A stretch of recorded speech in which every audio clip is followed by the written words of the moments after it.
This channel does not promote any violent, harmful, or illegal activities. All content provided by this channel is meant for an educational purpose only.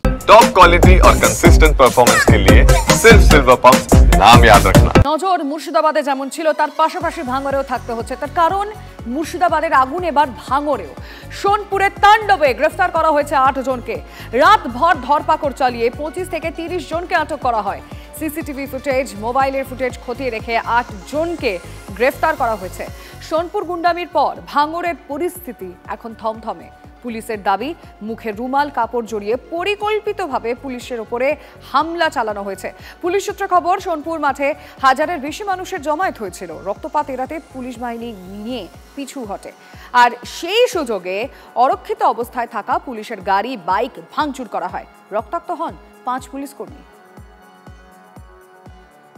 সোমবার বিকেলে সোনপুর বাজারে পুলিশের গাড়িতে অগ্নিসংযোগ এবং সেই ঘটনায় 7 জনকে আটক করেছে উত্তর কাশীপুর থানা।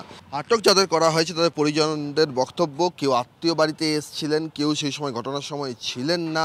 সেই সময় রাতের অন্ধকারে বাড়ির মধ্যে বল প্রয়োগ করে পুলিশের তরফে ঢোকা হয় এবং তাদের পরিজনদেরকে নিয়ে আসা হয়। তাদের বক্তব্য, যারা নিরীহ তাদেরকে ধরে আনা হয়েছে, যারা দোষী তারা এখনো পর্যন্ত তাদেরকে দোষীরা এখনো পর্যন্ত অধরা রয়েছে। ক্যামেরায় গৌরব পালের সঙ্গে সৌরভ দত্ত, TV9 বাংলা, ভাঙড়। আমাদের ধরে নিয়ে এসে শ্বশুর বাড়ি ছিল, কাল সন্ধ্যেবেলা গেল। কি মানে গন্ডগোলে জড়িত ছিলেন? কোনো কিছুটি যায়নি। এসব কাজের কথা হলো, হ্যাঁ, কুটুম বাড়ি আসলেও তাও ধরে লাইতে হবে, এ কি মানে? বাড়ি আমার বাবার বাড়ি ঘুরতে এসেছিলাম, বাবার শরীর খারাপ সেই জন্য ঘুরতে এসেছিলাম, ওখান থেকে ঘুরে এনেছে। আমাদের রাজারহাটে নবাবপুরে বাড়ি, ওখান থেকে ধরে এনেছে। নবাবপুর থেকে? হ্যাঁ, আমরা ওখানে যাইনি, আর আমার হাজব্যান্ড, আমার বোনের হাজব্যান্ড ওখানে যাইনি, দুজনকে ধরে এনেছে। দেশের পুলিশরা যেগুলো এমন করছে তাহলে আর কি বলবো, যারা অন্যায় করছে তারা বাইরে ঘুরে বেড়াচ্ছে, আর যারা অন্যায় করছে না তাদের রাত দুপুরবেলা বাড়ির থেকে টেনে বার করে নিয়ে আসছে। এগুলো কি ঠিক হচ্ছে? গিয়ে দরজা ভাঙছে, জানালা ভাঙছে, কেন এগুলো করছে? কি করতে যাচ্ছে গিয়ে বাচ্চা কাচ্চা ঘরে আছে, গিয়ে পুলিশে গিয়ে পিছন দিয়ে গিয়ে জানালায় বাড়ি মারছে, ঘরে বাড়ি মারছে। কেন? তারা তো কোনো দোষ করেনি, তাহলে তাদের কেন ধরে আনা হচ্ছে? দরজা ভেঙে বার করে নিয়ে আসছে। তারা গেছিল, ঝামেলায় গেছিল, তার কোনো প্রমাণ ওরা দেখাক, তাহলে আমরা বলবো যে হ্যাঁ গিয়েছিল। ওরা কোনো প্রমাণ না দেখে কেন আমাদের স্বামীদের ধরে এনে রেখে দিয়েছে? মমতা ব্যানার্জিকে বলুন সেন্ট্রাল ফোর্স চাইতে। মুর্শিদাবাদে, মালদাতে বা অন্য জায়গায় হিন্দুরা আক্রান্ত হয়েছেন, আমি কোর্টে গেছি।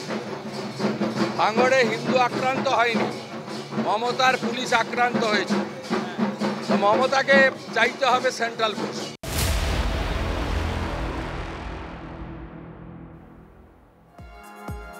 দিকে দিকে ধ্বংসচিহ্ন, বুকে অশান্তির ক্ষত। অশান্তির আবহে মুর্শিদাবাদে ফিকে নববর্ষের আনন্দ। পুলিশের আশ্বাস, বাহিনীর রুট মার্চের পরেও ভয় কাটছে না বাসিন্দাদের। পরিস্থিতি কিছুটা উন্নতি হলেও এখনো আতঙ্ক চোখে মুখে।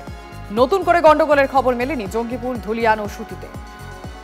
তবে ওই এলাকাগুলিতে ইন্টারনেট পরিষেবা কিন্তু এখনো বন্ধ রয়েছে। পুলিশ সূত্রে খবর, আপাতত মঙ্গলবার সন্ধে পর্যন্ত মুর্শিদাবাদের কয়েকটি এলাকায় ইন্টারনেট পরিষেবা বন্ধ রাখার সিদ্ধান্ত হয়েছে। ইতিমধ্যে গ্রেফতারির সংখ্যা পেরিয়েছে 200। বছর শেষের ক্ষত নিয়েই ধুলিয়ানের নববর্ষ।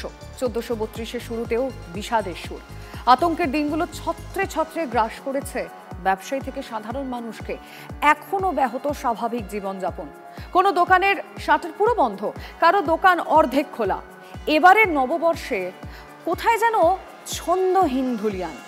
আগের তুলনায় পরিস্থিতির উন্নতি হয়েছে, কিন্তু সেটা বছরভর থাকবে তো? তাণ্ডবের ক্ষতচিহ্নের কথা ভেবে প্রশ্ন ধুলিয়ানবাসীর। আজ পয়লা বৈশাখ, বাঙালির নববর্ষ, বাংলার নববর্ষ। কিন্তু ধুলিয়ান শহর, শামশেরগঞ্জ সেই জায়গা থেকে অনেকটাই দূরে। কারণ সেখানে না রয়েছে নববর্ষ, না রয়েছে মানুষের মনে আনন্দ। গত কয়েকদিন ধরে যেভাবে তাণ্ডব লীলা চলেছে, তাতে এই ধুলিয়ান শহরের অর্ধেকের বেশি দোকান খোলেনি। আবার বহু দোকান লুটপাট হয়ে গিয়েছে। খুললেও সেই দোকানের ভেতরে শুধুই ভস্ম, কারণ একাধিক দোকানের ভিতরে জ্বালিয়ে দেওয়া হয়েছে। কোনো দোকান খোলেনি সেইভাবে দোকানগুলোতে নববর্ষে নেই। সবাইকে মিষ্টি মুখ করায়, কারণ মিষ্টির দোকানগুলো বন্ধ। লোকের এখন দরকার হচ্ছে খাবারের সংস্থান। দুটো সম্প্রদায়ের মধ্যে যে বিশ্বাসযোগ্যতা ছিল সেই বিশ্বাসযোগ্যতার বাঁধটা ভেঙে গেছে, বিশ্বাসযোগ্যতাটা নেই, একদমই নেই। মানুষের চোখে মুখে আছে যেটা যে হচ্ছে সেটা শ্মশানের শান্তি। এইটা কাটানো দরকার, সব থেকে আগে দরকার কাটানো। অনেক দেরি, এখন স্বাভাবিকতা অনেক দেরি, মানুষের মধ্যে প্রচুর আতঙ্ক। এটা তো অবশ্যই কেন্দ্র বাহিনী রাখতেই হবে। এটা নববর্ষ কি বিমর্ষ হয়ে রয়েছে সব মানুষজন? হ্যাঁ, কই সেই নববর্ষ তো নেই, আর লোকজন আসছে না ভয়ে। হালখাতা করতে পেরেছেন? না, হালখাতা করতে পারিনি। কেন্দ্র বাহিনী আমরা চাইছি এখানে একটা ক্যাম্প হলে ভালো হয়। যারা করছে আর কি, আর অ্যাটাক করছে আমাদেরকে, তারা তো পুলিশকে দেখে ভয় করছে না। ওরা এখনো আমরা আতঙ্ক হয়েই আছি, মানে বাড়িতে আমাদের ঘুম সেরকম ভালো করে হয় না। নববর্ষ আনন্দ বলে আমাদের কিছুই নাই, আমাদের মনের মধ্যে এখনো আতঙ্কতা আছে। পুলিশ ফোর্স থাকতে হতো না, রাত্রে জেগে থাকতে হচ্ছে। মানে এখনো এতটাই আতঙ্ক, ভয় আছে। মানে প্রয়োজন পড়লে আপনার দরকার বলে যে এইরকম মনে হচ্ছে যে আপনার বাড়ি ঘর ছাড়তে হবে। আমরা এখনো আতঙ্কিত হয়ে আছি। এই আতঙ্ক থেকে বেরোতে আমাদেরকে সময় লাগবে। কোনো নববর্ষ নেই আমাদের নববর্ষ আছে কিনা আমরা কিছু বুঝতেই পারছি না। জামা কাপড়ের দোকানের মালিক তিনি কিন্তু স্পষ্ট ভাষায় জানালেন যে তাদের মনে নববর্ষ আছে কি না সেটা তো এলাকা দেখলে বোঝা যাচ্ছে, তাদের মুখ দেখলে বোঝা যাচ্ছে। বড়সড় আর্থিক ক্ষতির মুখে পড়েছেন তারা, কারণ নববর্ষ রয়েছে কিন্তু তাদের মনে এখন শুধুই বিষাদ। ক্যামেরায় অর্ঘ্য চট্টোপাধ্যায়ের সঙ্গে সায়ন্ত ভট্টাচার্য, TV9 বাংলা, শামশেরগঞ্জ। আতঙ্ক কাটিয়ে ধীরে ধীরে ছন্দে ফেরার চেষ্টায় ধুলিয়ান। খুলেছে দোকান, বসেছে বাজার, চলছে পুলিশের নজরদারি। এলাকায় মোতায়েন রয়েছে BSF। এখানে পুলিশের কোনো ভূমিকাই নেই। পুলিশ মানুষের রক্ষাই করতে পারবে না, যেমন পজিশন পুলিশ এক পেছে হয়ে যাচ্ছে, সব কিছু রাজনীতি ভুলিয়ে যাচ্ছে। পুলিশের কোনো ভূমিকাই নেই। BSF না থাকলে এই জায়গাতে অশান্তি কোনো দিনও মিটবে না। BSF মাস্ট বি অবশ্যই দরকার।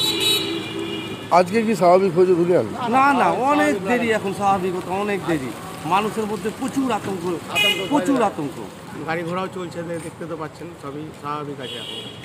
এখন কখন কী পরিস্থিতি হবে তো কারণ কিছু বলেন না। এখন যেহেতু পুলিশ আছে, প্রশাসন আছে বলে হ্যান্ডেল করছে ওরা। তবে কালকে থেকে পরিস্থিতি অনেক ঠান্ডা আছে। মানে মোটামুটি গত কালকে বাজার স্বাভাবিক ছিল, কিছু মানুষের একটু মনের ভিতরে একটু আতঙ্ক ছিল, কিন্তু মোটামুটিভাবে গাড়ি চলাচল, টোটো চলাচল হয়েছে স্বাভাবিকভাবে। আজকে মঙ্গলবার হলেও মোটামুটি 90% দোকানপাট খোলা হয়েছে। মানুষের মধ্যে কোনো বিভেদ নাই। কিছু কুচক্রকারী আছে, তারা এটা সুকৌশলে করার চেষ্টা করছে, সেটাকে আমরা আমাদের জনগণ আমরাকে রুখে দাঁড়াতে হবে এবং আমাদেরকে সম্প্রীতিটা বজায় রাখতে হবে। নববর্ষের অচেনা ছবি ধুলিয়ানে। প্রশাসন বলছে পরিস্থিতি নিয়ন্ত্রণে, কিন্তু মানুষের মনে ভয়। খাঁ খাঁ করছে মন্দির, হালখাতার ভিড় নেই। অন্যান্যবার নতুন বছরের প্রথম দিনে ধুলিয়ানের মন্দিরে পুজো দেওয়ার ঢল থাকলেও এবার ভক্ত সমাগম হাতে গোনা।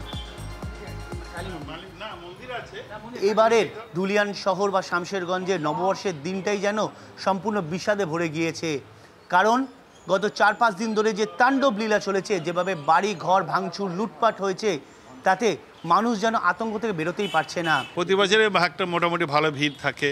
পয়লা বৈশাখের একটা নববর্ষের একটা নতুন জামা কাপড় পরা মানুষের যে বাঙালিদের যে বাঙালিয়ানা, সেটা তো দেখতেই পাচ্ছেন কিচ্ছু নেই। হালখাতা করতে আসছে মানুষ অল্প স্বল্প, খুব কম। হ্যাঁ, একদম 20% ধরুন, 80% বাদ হয়ে গেছে। খুবই খারাপ লাগছে, কি করব, সবই দেখতে পাচ্ছি। শুধু এটা নয়, বিগত যে দিনগুলো গুজরে গেল তার যে খারাপ জিনিসটা, তারও একটা ধারা আমাদের উপরে পড়েছে। আর কি করার কিছু নেই মানুষের। আমি গোটা মন্দির প্রাঙ্গণ একবার অর্ঘ্যকে দেখাতে বলবো কিভাবে ফাঁকা হয়ে রয়েছে গোটা এই বারান্দা। মন্দির কর্তৃপক্ষ জানাচ্ছে অন্যান্য বার নববর্ষের দিন মানুষের পা ফেলার জায়গা থাকে না, ভিড় এতটাই থাকে কেন সবাই এই মন্দিরে এসে পুজো দেন, তারপর নববর্ষের দিনের সূচনা করেন। কিন্তু এবার সম্পূর্ণ ফাঁকা, কেউ আসেনি। একটা আতঙ্ক একটা হয়ে গেছে না, সবারই মনের মধ্যে ভয়। কেউ আর হালখাতাও করতে আসে? হালখাতাও করতে আসেনি, এখানে কত ভিড় লেগে থাকে, একটা বড় মন্দিরে সবসময় ভিড় লেগে থাকে, মানুষকে পা ফেলার জায়গা থাকে না, এতটা ভিড় থেকে। এখানে মন্দির একটা নামকরা মন্দির, বহুদূর থেকে লোক এখানে আসে। মানে মানুষের মনে এত নাকি আতঙ্ক বিষয়, আতঙ্ক একটা ঢুকে গেছে, বাড়ি থেকে কেউ বেরোতে চাইছে না, বাড়ি থেকে বেরোতে চাইছে না, সবাই আতঙ্কে ছিলাম আমরা। বিনা পয়সায় এখানে ওষুধ দেওয়া হয়, ওষুধ ফিজিওথেরাপি করায়, লোকের ভিড় সকাল থেকেই। কিন্তু আজকে বাইরে থেকে কে আসবে, কোন দিক থেকে আতঙ্ক ভয় ছড়াচ্ছে, কী করবে, আমাদের কী হবে না হবে। আতঙ্ক যেন গ্রাস করেছে প্রতিটি ছত্রে ছত্রে। প্রশাসন বলছে পরিস্থিতি নিয়ন্ত্রণে আছে, কিন্তু মানুষের মন বলছে তারা আতঙ্কে আছে। ক্যামেরায় অর্ঘ্য চট্টোপাধ্যায়ের সঙ্গে সায়ন্ত ভট্টাচার্য, TV9 বাংলা, ধুলিয়ান।